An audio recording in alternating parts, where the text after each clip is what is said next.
कि सतगुरु गोविंद वैद बिहारी। सतगुरु, हमारे सतगुरु ही गोविंद और वैद के रूप में, गोविंद ही सतगुरु बन करके, वैद्य बन करके बिहारी जी के रूप में इस संसार में प्रकट हो गए, है ना। सतगुरु गोविंद वैद्य बिहारी, कितने नाम ले लिए।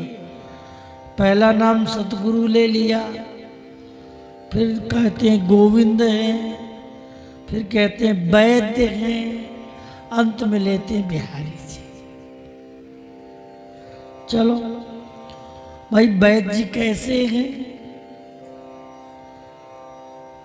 वैद्य जी हमारे गुरु जी सतगुरु गोविंद जो वैद्य के समान हमको मिले हैं प्रकट में, तो हम पे क्या रोग लगा था भाई।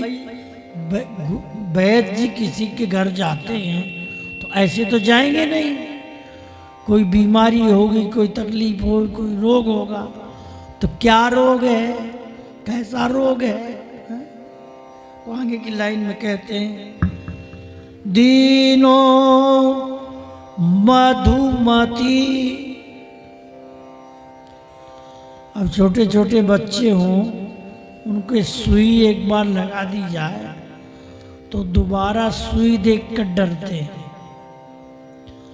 और किसी बच्चे को कड़वी दवा दे दो, एक बार तो ले लिया सो ले लिया, दोबारा महाराज वो बच्चा इतना परेशान करता है, कड़वी दवाई खाने के लिए तैयार नहीं होता, कितना भी प्रयास कर लो।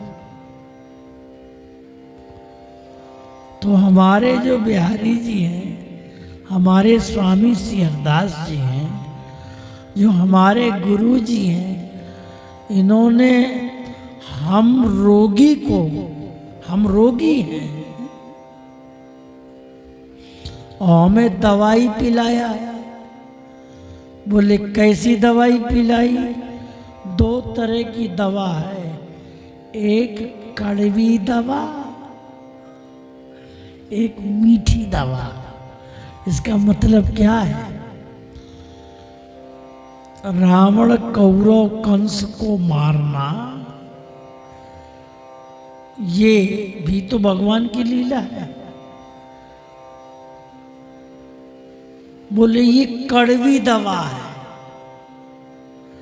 राक्षसों को मारने वाली, ऐश्वर्य रूप वाली, मारधार वाली जो लीलाएं हैं, ये कड़वी दवा है। दवा कड़वी भी काम करती है। जब रोग ज्यादा बढ़ जाता है, रोग की पराकाष्ठा हो जाती है, तो जहर को जहर मारता है। लेकिन हमारे गुरु जी ने तो भाई ऐसी दवाई हमको नहीं पिलाई। दीनो मधुमथि, मधु माने शहद, शहद में मथ करके प्रेम सु औषधि, शहद में प्रेम रूपी औषधि मिलाई, और उपाधि हरि उपचारी, और हमारा इसी से जो रोग था, उपाधि उप आधि, विशेष प्रकार की व्याधि आदि, कहते हैं ना, इनको ये उपाधि मिल गई, इनको ये उपाधि मिल गई। उपाधि माने विशेष प्रकार की आदि व्याधि से गिर गए, उसी में बंधे रहते उपाधि में, क्या करें।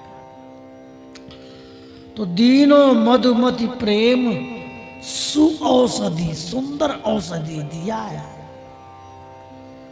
उपाधि है उपचारी, और ऐसी उपाधि हरि हमारी विशेष प्रकार की उपाधि क्या है।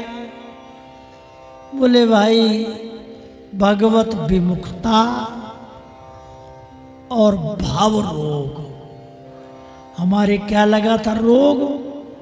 बुरा रोग लगा था, मरने का और जन्म लेने का, संस्कृति का चक्कर, ये संसार का रोग लगा था। इस भव रोग को नित्य विहार रूपी वस्तु दीनो मधु। मधु क्या है? नित्य विहार। और औषधि क्या है? प्रेम। प्रेम रूपी औषधि कहाँ मिलाई? बोले शहद में मिलाई। नित्य विहार, प्रेम से नित्य विहार का भावना करो, भजन करो। रोने गाने का काम नहीं, प्रेम से। तो हमारी उपाधि को हर लिया, ऐसा उपचार किया।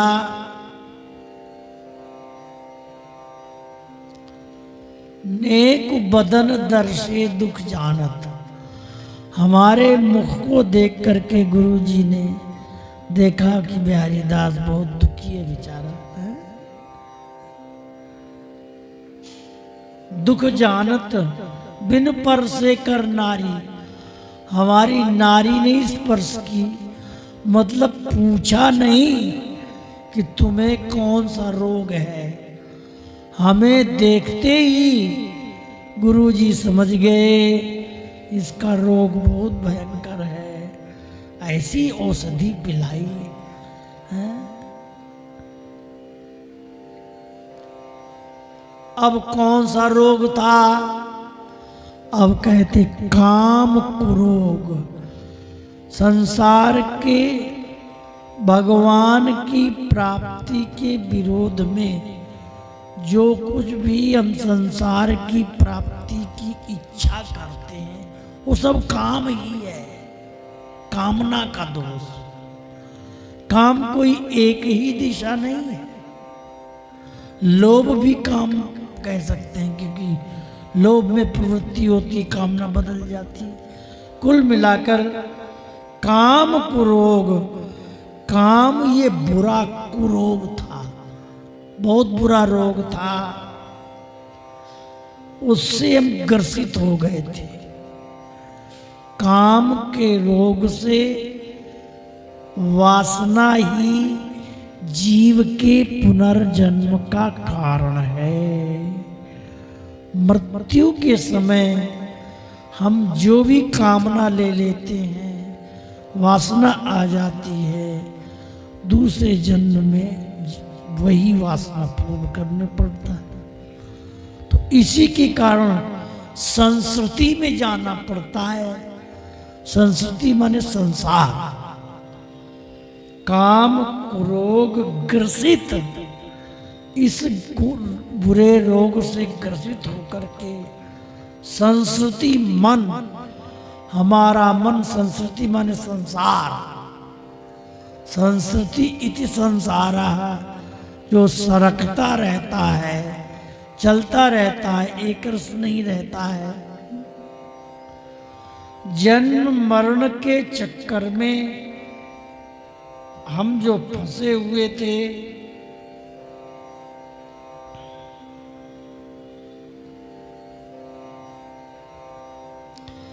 संस्कृति का अर्थ किया है आवागमन और जन्म मरण की परंपरा, सात्यति प्रवाह, संगति और संसार, ये अर्थ किया है।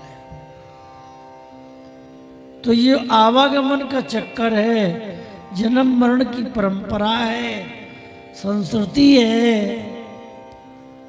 मन और तृष्णा हरी हमारी सब तृष्णा हर लिया गुरुजी महाराज ने। 3 प्रकार की, विशेष प्रकार की तृष्णाएं होती हैं। पुत्रैषणा, स्त्रीणा, स्त्री की तृष्णा, पुत्र की तृष्णा और वित्त की तृष्णा, धन की। धन तृष्णा, पुत्र तृष्णा, स्त्री की तृष्णा। तीन बड़ी विचित्र तृष्णा होती है, जिसे मृग तृष्णा की उपमा दिया है। संसार को मृग तृष्णा की उपमा दी है। हरि को ऐसो ही सब खेल, मृग तृष्णा जग व्यापी रहो है, कहूँ बिजोर न बेल। अच्छा, ये मृग तृष्णा कहते किसको? राजस्थान में कहीं ऐसा इलाका भी है जहां पर पानी नहीं निकलता जमीन से। अब तो ऐसे ऐसे यंत्र चले कि सब करते हैं प्रयास, परंतु वहां केवल रेत ही रेत दिखाई देता है। पक्षी भी नहीं रहते वहां, कोई पशु भी नहीं रहते। वहां पर यदि कदाचित हिरन फंस गया उस रेती में, तो आज भी आप जमुना जी के किनारे 1-2 किलोमीटर जमुना जी की रेती हो, वहां खड़े होकर देखो। गर्मी में दोपहर के समय, दोपहर की गर्मी में रेती तो ऐसे हिलती हुई दिखाई देती है। ऐसा लग रहा है कि धारा बह रही है रेती की, और जो जल है वो रेती सरी का दिखाई देता है। जल रेती, रेती जल, जल में मिट्टी का भान, मिट्टी में जल का भान, ये तृष्णा। अब वो बेचारा हिरन क्या सोचता है कि अब ये पानी मिला हमको, तो पानी प्यासा त्रसा दुखी होकर के दौड़ता है कि पानी मिलेगा, पर वहाँ पानी नहीं मिला। गरम गरम रेती में मुंह मारता है बेचारा पानी के लोभ से, परंतु पानी तो मिलता नहीं, मुंह और जल जाता है। तो उस दृश्य को देखकर महापुरुषों ने एक शब्द की रचना की है, मृग तृष्णा। तो मन तृष्णा हरी हमारी, और हमारी दुनिया भर की तृष्णा मन में भरी हुई थी, वो गुरु जी महाराज ने, स्वामी जी ने समाप्त कर दिया। अति निरपेक्ष उदार कहावत, जिन्हें कुछ नहीं चाहिए, परम उदार हैं, निरपेक्ष, किसी बात की हमारी हमसे इच्छा नहीं है उनकी, परम उदार हैं, कहने वाले हैं। श्री स्वामी जी परम उदार शिरोमणि हैं, ऐसे कहते हैं। संतत सब सुखकारी, सतत संतत सदैव, भूत भविष्य वर्तमान काल, तीनों कालों में सदैव जो सुख प्रदान करने वाले हैं। श्री बिहारी दास, श्री हरिदास कृपाते बिहारी दास से होते मृतक की। अब कहते ये बिहारी दास मरा हुआ था। अरे भाई, जब बिहारी देव जी ने अपना हाथ स्वयं काट दिया अपनी तलवार से कि ये संसार बहुत धोखेबाज है, किन्हीं कारणों से उनके चरित्र में आता है, तो मरे हुए से तो थे, खून बहता हुआ, मांस लटकता हुआ वृंदावन में प्रवेश किया, मरे मराए तो थे। कहते हैं बिहारी दास से होते मृतक की,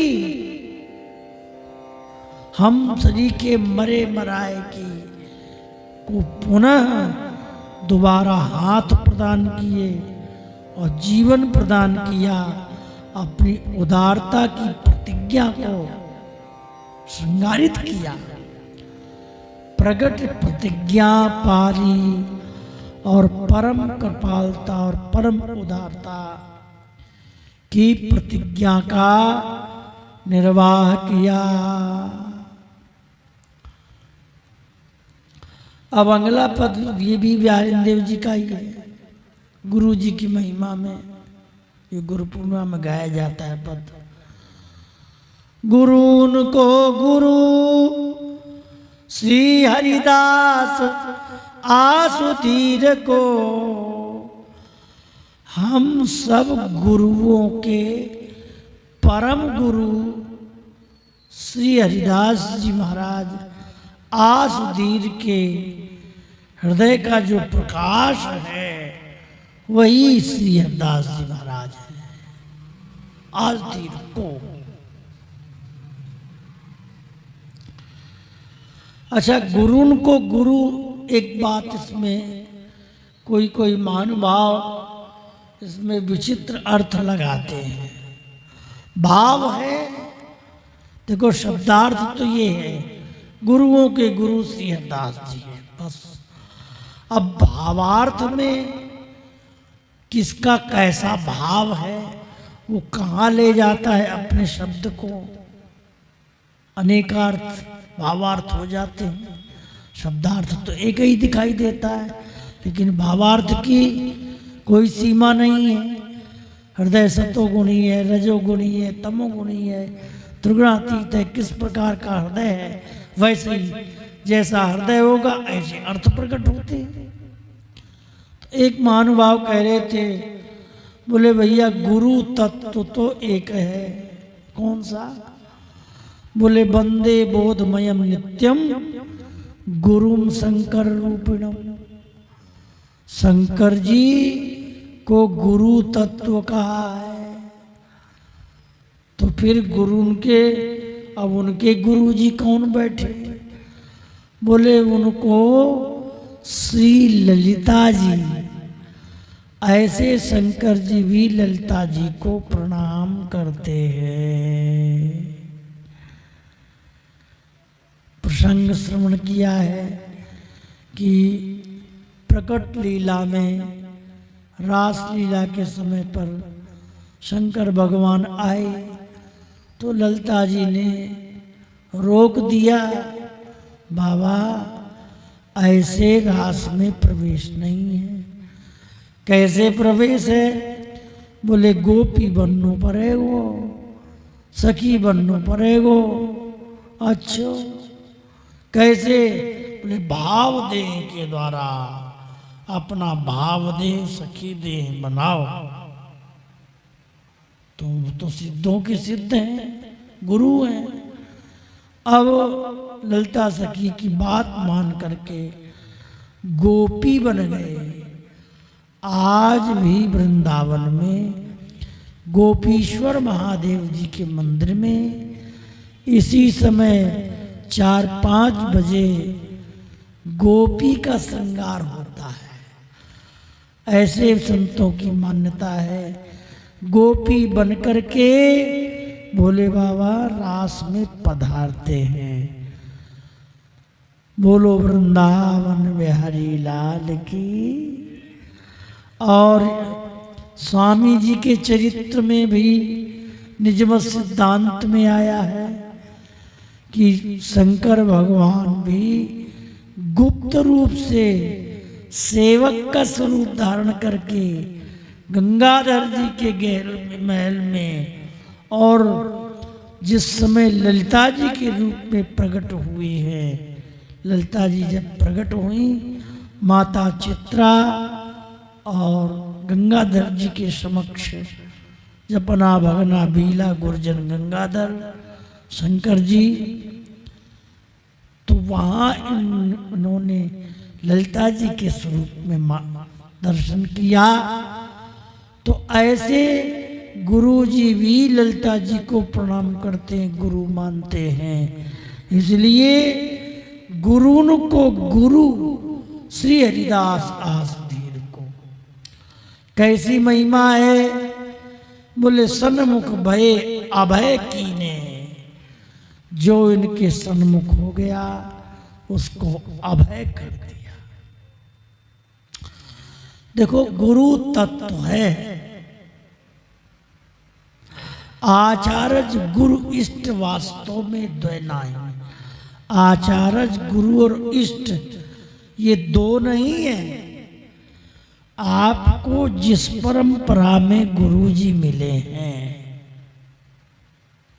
यदि रामानंदी परंपरा में आपको मंत्र मिला है तो आपके परम गुरु प्रगट गुरु तो हैं सो हैं, पर आचार्य गुरु श्री रामानंदाचार्य जी और लीला में प्रवेशार्थ श्री हनुमंत लाल जी। राम दुआरे तुम रखवारे, तो गुरु की पूजा, हनुमान जी की पूजा हो गई तो गुरु जी की पूजा हो गई।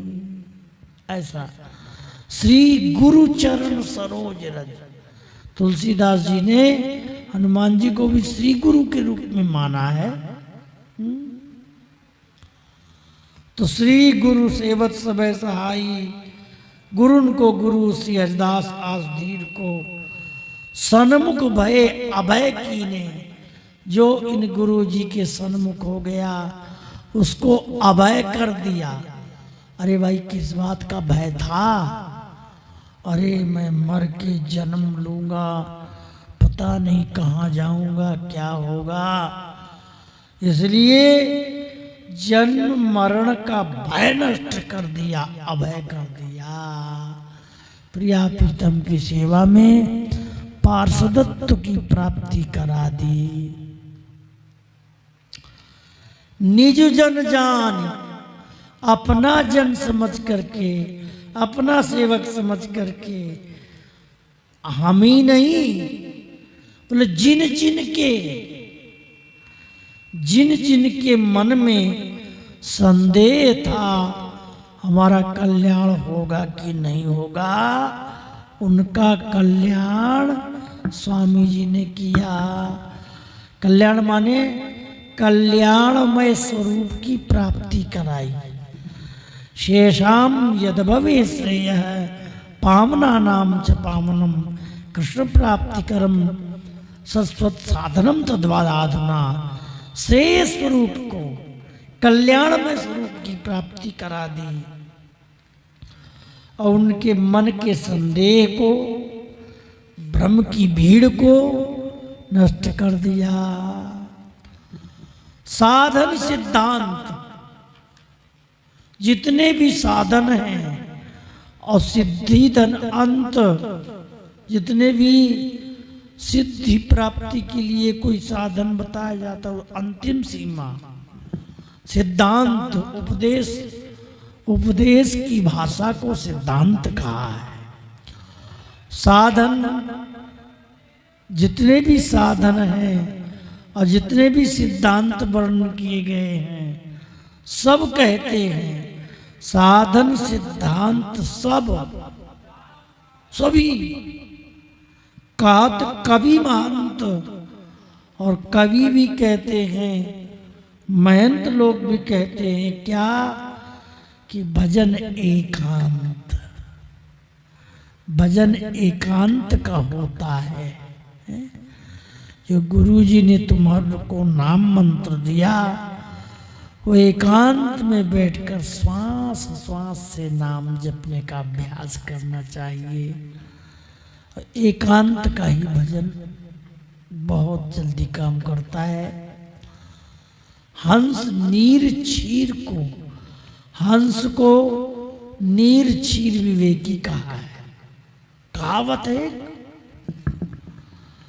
कि दूध में पानी मिलाकर रख दो हंस के सामने, तो हंस पानी पानी पी लेता है, दूध दूध पी लेता है और पानी छोड़ देता है, उसे हंस कहते हैं। तो भजन एकांत रस हंस नीरक्षीर को, नीरक्षीर का मतलब विवेक कर दिया कि भाई भजन तो एकांत में ही होता है।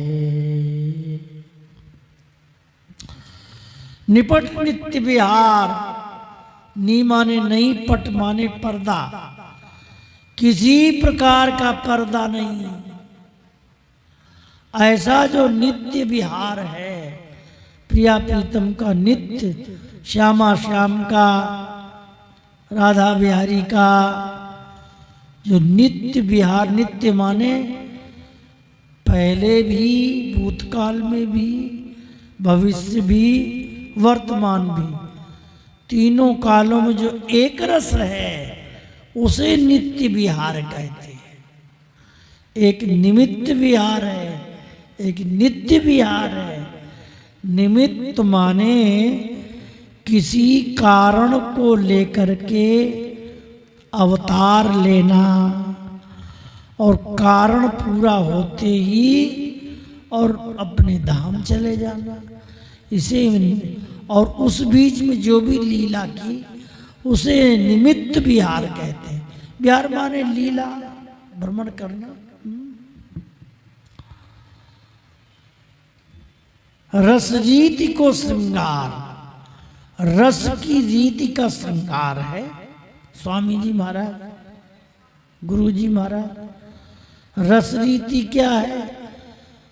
श्यामा श्याम के प्रति सहचरी भाव से उपासना करने वाली रीति को रस रीति कहते हैं, रस की रीति। इस रीति में श्री कृष्ण प्रधान नहीं होते, बिहारी जी प्रधान नहीं होते, राधा रानी प्रधान होती है। रसरीत की उपासना में मन का केंद्र किशोरी जी के चरणों में रहता है, उन्हीं की कृपा से सहचरी भाव मिलता है। तो बिहारी जी कोई अलग थोड़ी है तो उन्हीं की प्राण वो भी, लेकिन एक भजन करने का विचित्र तरीका है। वैदिक पौराणिक दृष्टिकोण से मर्यादा मार्गी उपासना और रसोपासना, इनमें दो में बस इतना ही अंतर है। मर्यादा मार्गी में केंद्र श्री राम कृष्ण नारायण के चरणों में रहता है और रसोपासना में केंद्र प्रिया जी के चरणों में रहता है, इसलिए इसे रसोपासना कहते हैं। प्रधानता राधा रानी की। हमारे माई श्यामा जू को राज, जाके अधीन सदाई सांवरो या ब्रज को सिरताज। ये जोरी अविचल श्री वृंदावन, नाई आन सो काज। बीठल पुल बिहारिन केवल, ज्यों जलधर संगाज। ये रसनीति की भाषा है, इसलिए तो बीठल पुल देव जी को रस सागर कहा, क्योंकि रस की रीति का विशेष रूप से वर्णन किया है, इसलिए रस सागर कहा। निपट नित्य विहार, रस रीति को श्रृंगार, रस रीति को ही श्रृंगारित किया स्वामी जी ने, उसी को पुष्ट किया है। ऐसो को उदार उपकारी पर पीर को, ऐसा उदार दूसरे के कष्ट को समझने वाला और कौन हो सकता है? पर पीर को, पीर माने कष्ट। अच्छा एक बात बताओ, आप ही है, मानो कि कोई संत है, गुरु जी का मंत्र जाप कर रहे हैं, नाम जब जिसका नाम ले रहे हो उसकी लीला आपने सुनी कथा में, लेकिन उस कथा में सुनने वाली लीला न दिखाई दे के कोई अलग ढंग से दिखाई दे तो आप क्या समझोगे? हे भगवान, ये कैसी लीला है, ये समझ में नहीं आ रही है। तात्पर्य मेरा कहने का ये है कि भागवत में, गर्ग संहितादि ग्रंथों में वर्णन आया, श्री कृष्ण तो द्वारिका गए, मथुरा गए, द्वारिका गए, और यहाँ जब भजन करने को साधकों ने भजन साधन प्रारंभ किया तो एक नई बात देख रहे हैं कि वृंदावन में नित्य राधा रानी के साथ घूम रहे हैं, वो तो मथुरा जाने का नाम ही नहीं ले रहे, जब देखो जब यहीं रह रहे हैं। तो इनके मन में पीड़ा होने लगी कि हम कौन सा ध्यान कर रहे थे, कौन सा चिंतन कर रहे थे, वो न देख कर ये नई लीला कहाँ से दिखाई दे रही। क्योंकि जिसका जितना चित्त शुद्ध होगा उसके हृदय में उतनी ही विशुद्ध लीला का प्रकाश होता है। तो उनके भीतर ये पीड़ा थी, आखिर है क्या। तो स्वामी जी ने उनकी पीड़ा को नष्ट किया। भैया ये जो तुम देख रहे हो राधा रानी के साथ, वास्तविक लीला यही है, इसमें संदेह मत करो। तो पीड़ा को नष्ट किया। मूल में पीड़ा का भाव तो यही है। रसिक अनन्य निभावे, अब उसी शब्द को पीर शब्द से यहाँ रसिकों की बात आती है। ऐसे रसिक अनन्यों के मन को भाने वाले से स्वामी जी महाराज रसिक अनन्य निभावे और इनका श्रीमुख सामरो गावे, और इनके जस को तो सांवरे बिहारी जी भी जस गाते हैं। स्वामी श्री हरिदास जी का जस तो बिहारी जी गाते हैं। श्रीमुख सामरो गावे, गुरु को गुरु श्री हरिदास आसुतीर को। ऐसे हमारे गुरुओं के गुरु, हमारे कहीं आया है एक दुआ लिखा है कि गुरु मत बनियो बावरे, संभवतः पीताम्बर देव जी की वाणी में है सहती। हमको तुमको समझा रहे हैं कि देखो तुम अपने मन में गुरु बने का अभिमान मत करना। कोई गुरु माने ये उसकी श्रद्धा है, अच्छी बात है, लेकिन तुम अपने मन में अपने को गुरु मत मानना। हा? क्या बढ़िया सावधानी की बात कह रहे हैं। गुरु मत बनियो बावरे, गुरु गिरते लगे न बार। तुम यदि गुरु बन गए तो बहुत जल्दी इस गुरु बने के अभिमान में आकर के पतन हो जाएगा। बड़ा कठिन काम है। कल अभी तो रही थी बात मान प्रतिष्ठा वाली भगवत श्री जी की वाणी में कि गुरु बनने की मान और प्रतिष्ठा में आकर के हम अपने स्वरूप को भूल जाते हैं। गुरु मत बनियो बावरे, गुरु गिरते लगे नबार।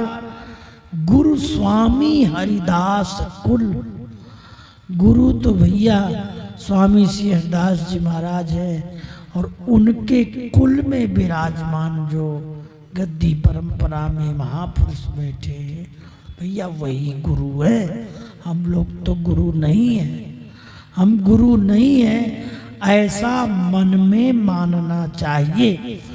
परंतु कोई व्यक्ति यदि हमें गुरु मानता है तो वो उसकी श्रद्धा है।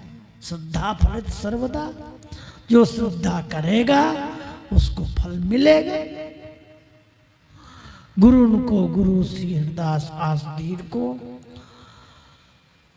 गुरु मत बनियो बावरे, गुरु गिरते लगे न बार। गुरु स्वामी हरिदास कुल, रसिक अनन्य आधार, जो रसिकों के आधार स्वामी श्री हरिदास जी महाराज हैं।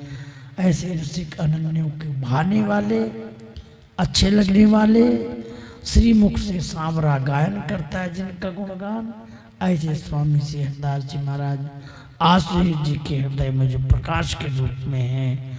आसुतीर को जो आसुतीर देव जी के शिष्य श्री स्वामी हरिदास जी महाराज, ऐसे स्वामी श्री हरिदास जी महाराज की जय हो जय हो जय हो।